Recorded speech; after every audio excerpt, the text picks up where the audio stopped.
인내로 영혼을 얻으리라 라는 제목으로 하나님 말씀 증거하겠습니다. 예수님의 사역은요, 사람을 세우고 또 그 사람을 파송하는 데 주안점을 두고 계셨죠. 교회가 하는 역할 중에 가장 큰 것은요, 예수님처럼 하는 것이죠. 예수님이 사람을 세우셨고 또 사람을 보내서 주의 복음을 증거하게 하셨던 일, 그것이 바로 우리 구암교회가 지금 하고 있는 일입니다. 이 초대교회의 영적인 파워는 어디서 오는가?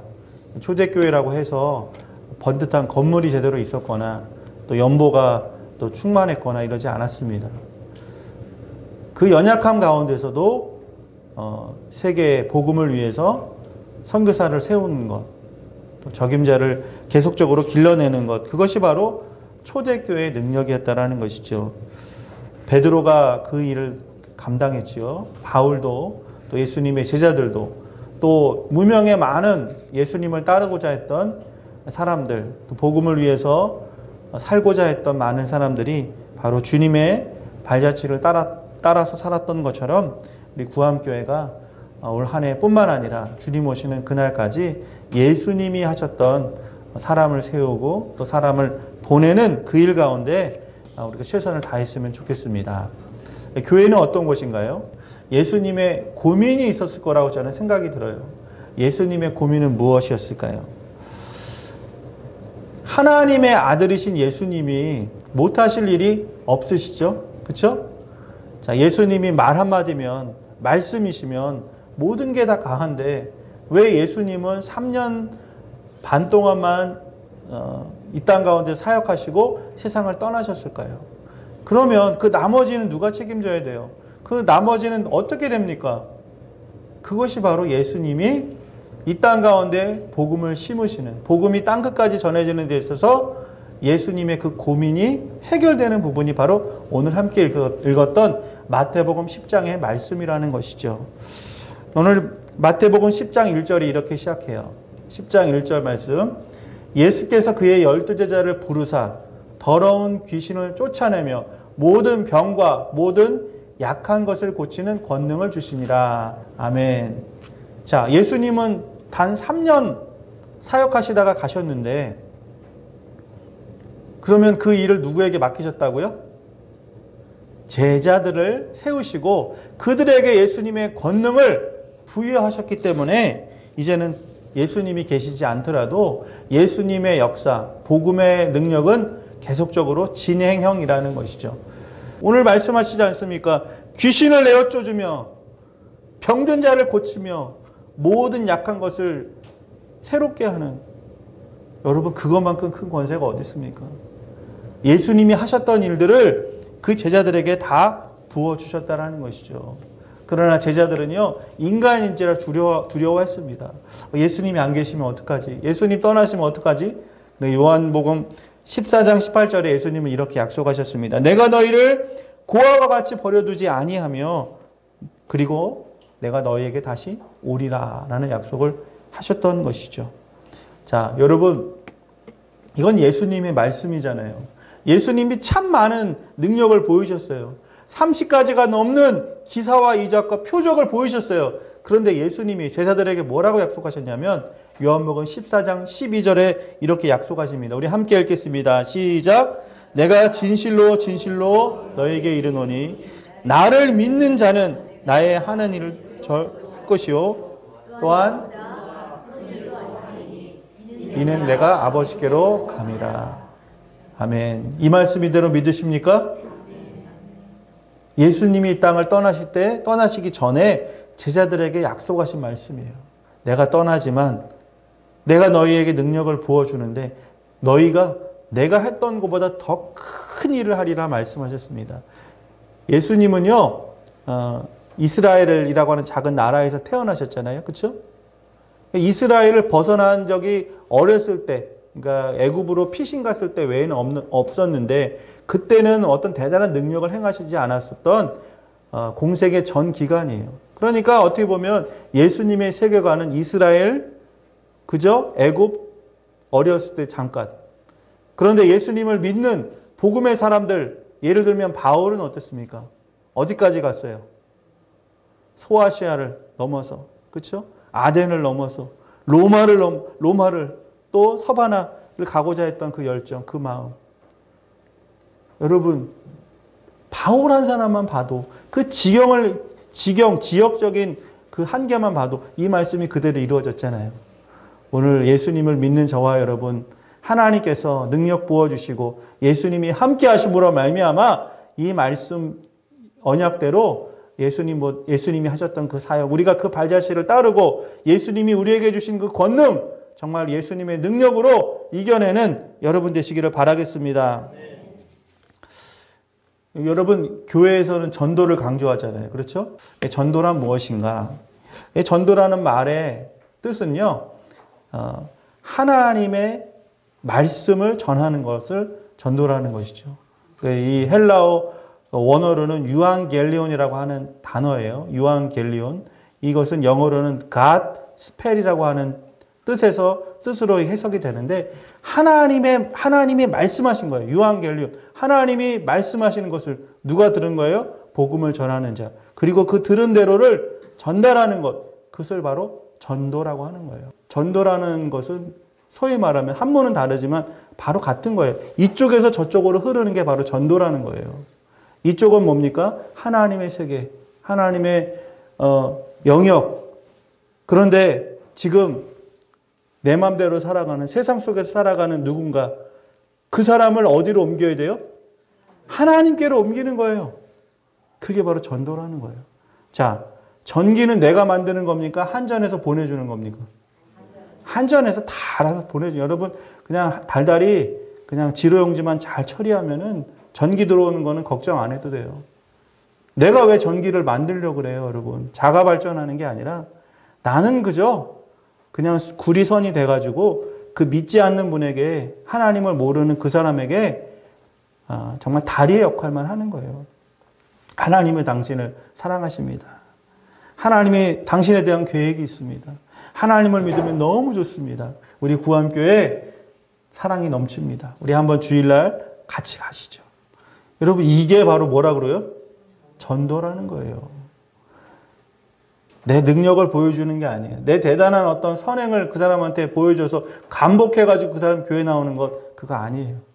나는 그냥 하나님의 대리자가 돼서 하나님의 말씀 그대로를 그분에게 전달할 뿐인데, 그분이 그 말씀에 동화가 돼서 어느 순간 하나님의 감전이 찌릿 해가지고 정말 하나님이 계신가? 하고 교회에 나와보시고, 또 말씀을 듣다가 진짜구나, 하나님 말씀이 사실이구나, 진리구나라는 것을 깨달을 때 그분에게 하나님께서 천국의 문이 활짝 열린다는 것이죠. 우리가 해야 되는 역할, 부지런히 올 한 해도 열심히 복음의 씨앗을 뿌리셔서 우리가 정말 복음을 향한 하나님의 거룩한 손을 맞잡고 이쪽에서 저쪽으로, 어둠에서 빛으로, 죽음에서 영원한 생명으로 내 맘대로 살아가던 그분이 하나님의 통치 가운데 들어갈 수 있도록 우리가 쓰임받는 우리 전도자의 삶이 되시기를 바라겠습니다. 자, 7절 말씀에 보면 무엇을 예수님을 말씀하셨냐? 가면서 전파하여 말하되 천국이 가까이 왔다라고 말씀하셨대요. 여러분, 뭐가 가까이 왔다고요? 천국이. 그럼 가까이면 얼마나 여러분 가까이 왔다라는 것입니까? 여러분, 천국이 가까이 왔다라는 것이 바로 복음의 내용이라는 거예요. 시험 공부를 하나도 안 한 학생이 내일 모레 시험이 덜컥 온다고 하면 마음이 어떻겠어요? 불안할 것 같아요. 그렇죠? 준비가 하나도 안 됐는데 자식이 내일 모레 결혼한다고 덜컥 선포하면 여러분, 부모 입장은 어떻습니까? 뭐도 해줘야 되고 뭐도 갖춰야 되고 나는 준비가 지금 안 됐는데 불안한 거예요. 잠 안 오는 거예요. 무서운 거예요. 그런데 모든 것에 있어서 체계적으로 잘 천천히 또 완벽하게 준비가 잘 된 사람은 그 어떤 일이 닥쳐와도 그날이 행복한 날이 된다는 것이죠. 여러분, 천국이 가까운다 말씀하셨을 때 두려워하지 말고 기뻐하시기를 바랍니다. 주님의 날이 가까워오고 있습니다. 주님이 오늘 잠자는 오늘 이 저녁에 오신다고 했을 때도 할렐루야 하면서 맞이하는 그 신앙이 바로 진짜 신앙이라는 거예요. 오늘 복음, 유한겔리온, 천국이 가까웠다라는 말을 듣고 어떤 사람은 기뻐했을 거예요. 와, 내가 이렇게 힘든데, 억울한데, 오늘 사는 것도 정말 살고 싶지 않은 만큼 힘든데, 천국이 가까운다고 어서 오세요. 이런 사람이 있는가 반면, 모든 것을 하나님 없이 내 맘대로 살았던 그 사람한테는, 야, 천국이 오면 내 거 뺏기는 거 아니야? 야, 천국 가면은, 이 정권이 바뀌면 나 이거 내 위치가 바뀌는 거 아니야? 이러면서 두려운 사람들도 분명히 있을 거예요. 여러분, 복음은요, 어떤 사람에게는 기쁜 소식이지만 어떤 사람에게는 두려운 소식이 될 수 있다는 거예요. 그러나 하나님의 세계 안에, 통치 안에 들어간 모든 사람은 그날이 두려운 것이 아니라 기쁘고 기다려지고 반갑고 그날을 맞이할 때 기쁘다라는 것 기억하시기 바랍니다. 오늘 이 복음을 듣는 사람들이 대부분 어떤 사람이었냐면 억울한 사람, 눌린 사람, 소외당하는 사람, 가난한 사람, 헐벗는 사람, 누구에게 의지할 수 없는 사람, 고아와 과부, 나그네, 정말 객, 이런 사람들이 대부분 이 복음을 들었다라는 거예요. 천국이 가까이 옵니다. 주님의 날이 지금 임박합니다. 주님께서 이 땅을 통치하시는 그날이 멀지 않았습니다. 여러분, 복음을 믿으십시오. 그럴 때 여러분, 그 사람들의 마음의 문이 활짝 열렸다는, 그래요? 나 그럼 주님 믿을래요. 나 복음을 받아들일래요. 그러는 사람들이 당시에도 많이 있었다는 거죠. 여러분, 요즘 시대가 어때요? 우리 여기 지금 유현성 권사님도 계시고 여기 우리 어르신들도 많이 계시지만 불과 30년, 40년, 50년 전하고 지금 사는 세상하고 어떤 세상이 더 편리하고 어떤 세상이 더 나은 세상 같으세요? 그때가 좋으셨어요? 지금이 좋으세요? 네. 편리한 세상은 맞는 것 같아요. 그렇죠? 아궁이 떼려면은 산에 나무 가셔야 되는데, 그렇죠? 호롱불 켜야 되는데, 버스 없으면은 오리 심리도 그냥 너끈히 걸어 다니셔야 되는데, 지금은 어떤 세상입니까? AI라고 하는 인공지능, 모든 휴대폰 하나부터 가전제품 하나, 말 한마디면 다 되고, 전화 한 통 하면 그냥 로켓가 오는지 뭐가 오는지 그냥 배달해주고, 얼마나 편한 세상에 살고 있어요. 그런데 여러분, 우리의 몸이 편하다고 해서 마음이 편한 게 아니에요. 제가 식당에 가보면은, 조금 어르신들이 식당 앞에서 머뭇머뭇거리시는 분이 계시더라고요. 요즘은 사람이 주문을 받는 게 아니라 뭐가 주문을 받아요?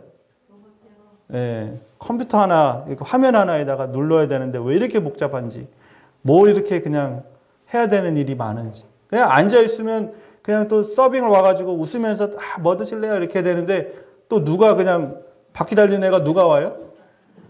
눈만 껌뻑껌뻑거리면서 로봇가 와요. 그러면 또 뭐 그냥 주문한 거 그냥 착착 갖다 주고. 편리한 것 같아요. 편한 것 같아요.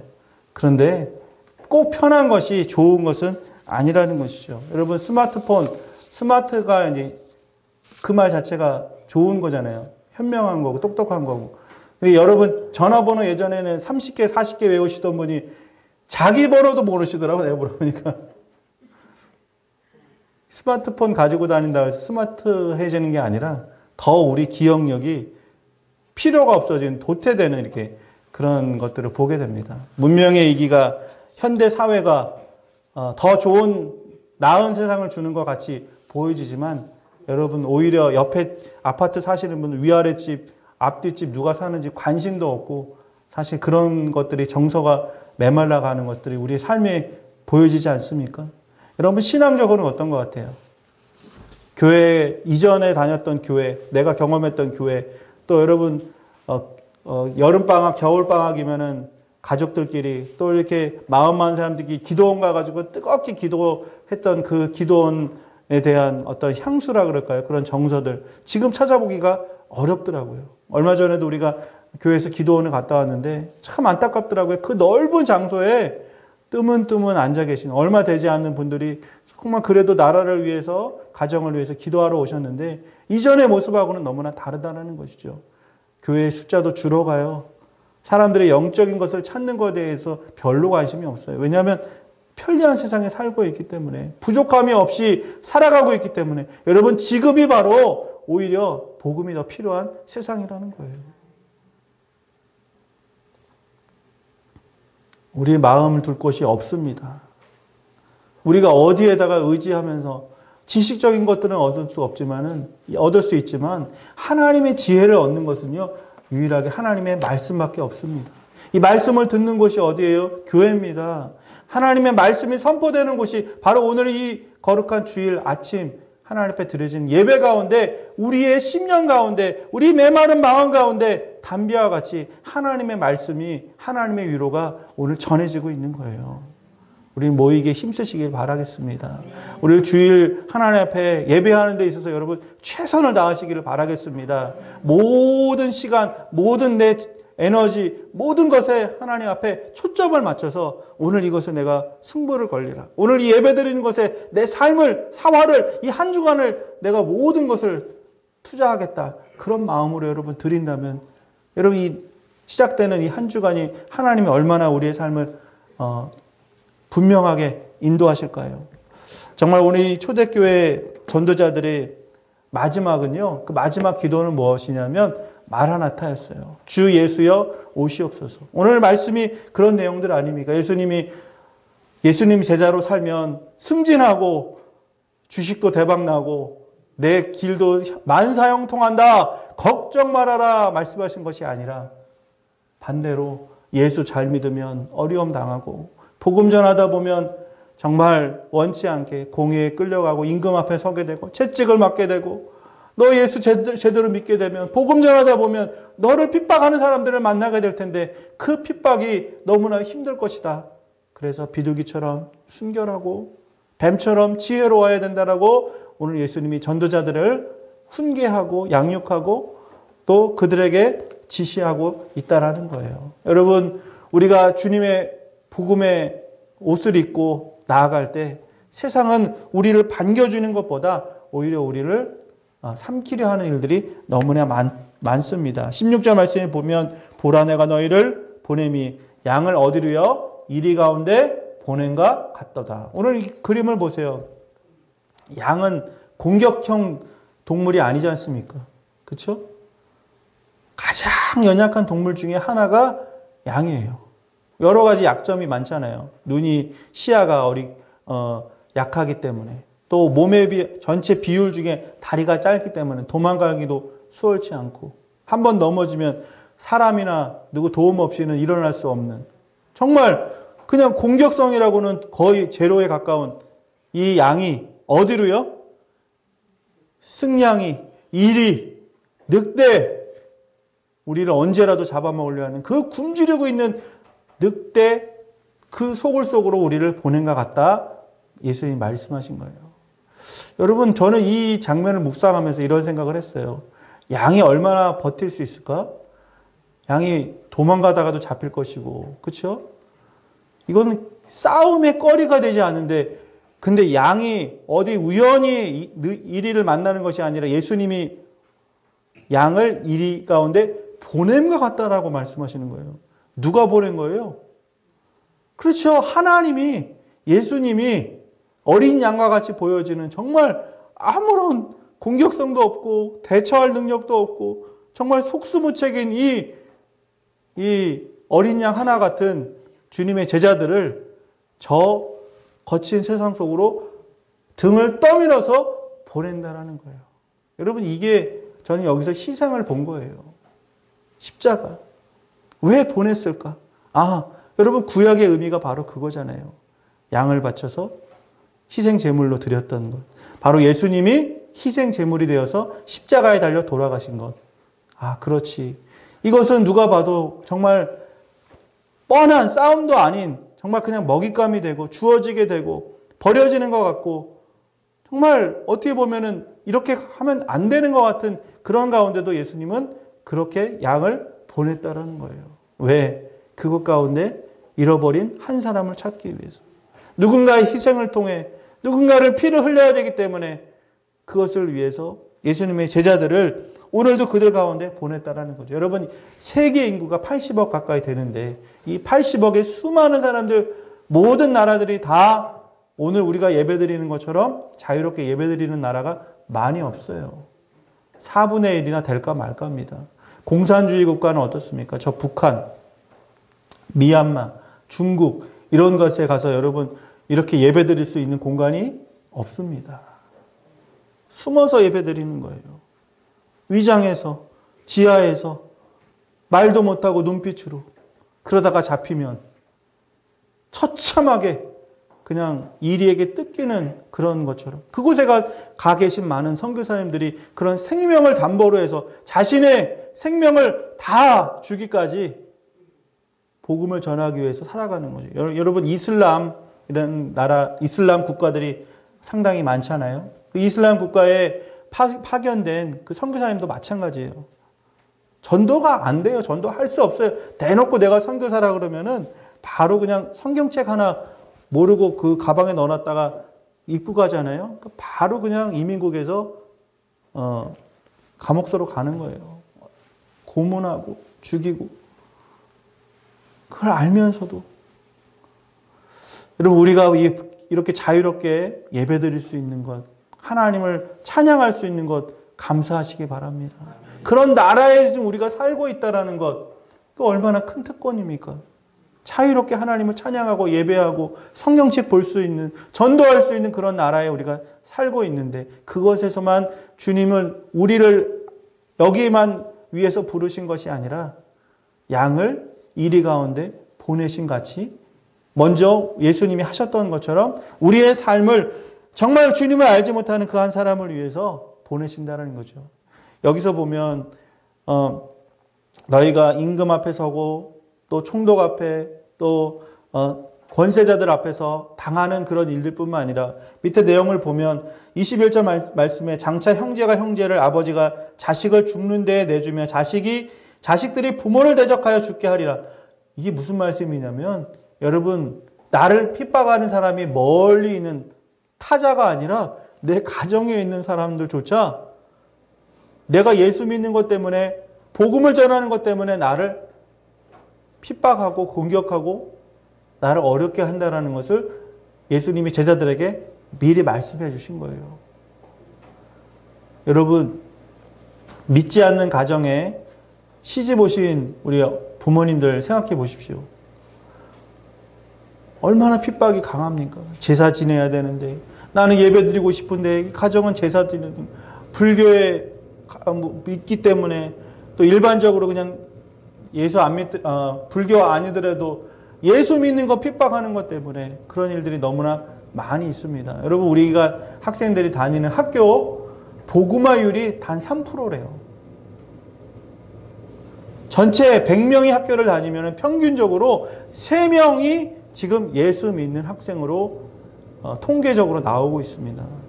여러분, 3%는요 미전도 족속이고 거의 일본의 400년 복음을 전했던 일본과 같은 정도로 복음화율이 확 낮아진 거예요. 그러면 그 3%의 학생들이 자기가 학교를 다니면서 나 예수 믿어, 나 교회 다녀, 나 예수 믿는 학생이야, 이렇게 얘기하는 게 자연스러울까요? 그렇지 않는 것 같아요. 때로는 좀 쭈뼛쭈뼛대고, 굳이 내가 교회 다닌다고 말을 해야 되나? 이런 말을 하게 되고. 왜냐하면 분위기가 그러니까. 안 믿는 사람들이 대다수니까. 차별금지법이라고 하는 사회적 분위기가 그러니까. 여러분, 그러나 양을 이리 가운데 보낸 같이 예수님이 보내실 때 그 양만 가는 것이 아니라 그 양의 마음 안에, 양의 뒤에 양을 붙들고 있는 예수님을 기억하시기 바랍니다. 나는 혼자가 아니야. 내 부모님이, 믿지 않는 친척들이, 믿지 않는 누군가가, 가까운 사람들로부터 내가 왜 예수 믿어야 되는지 공격하고 핍박하고, 또 주변에 내가 전도하려고 했던 그 사람들이 나를 손가락질 할지라도 나는 혼자가 아니라 나를 위해 십자가 지신 예수님이 늘 함께 계셔 라고 하는 그런 믿음의 배짱을 가지고, 담력을 가지고 살아내는 여러분 되시기를 바라겠습니다. 오늘 이 말세를 지금 살아가고 있잖아요. 여러분, 우리의 믿음이 확실하다면, 우리가 천국 가는 것이 여러분 마음에 믿어지신다면 그날부터는 인내하시기를 바라겠습니다. 내 믿음 내가 지키는 것 너무 소중하잖아요. 더불어서 이 믿음을 전하는 데 있어서 포기하지 아니하고 누군가에게 그 사실을 전하는 데 있어서 정말 내가 내 인생을 건다라고 하는 것 쉬운 거 아니에요. 그렇기 때문에 끝까지 견디고 인내하고 하나님 붙들며 주님 오시는 그날까지 주님만 바라보시는 여러분 되시기를 바라겠습니다. 요한복음 12장 24절의 말씀처럼 한 알의 밀알이 땅에 떨어지면 많은 열매를 맺는다 그랬어요. 여러분 사과나무를 보시죠.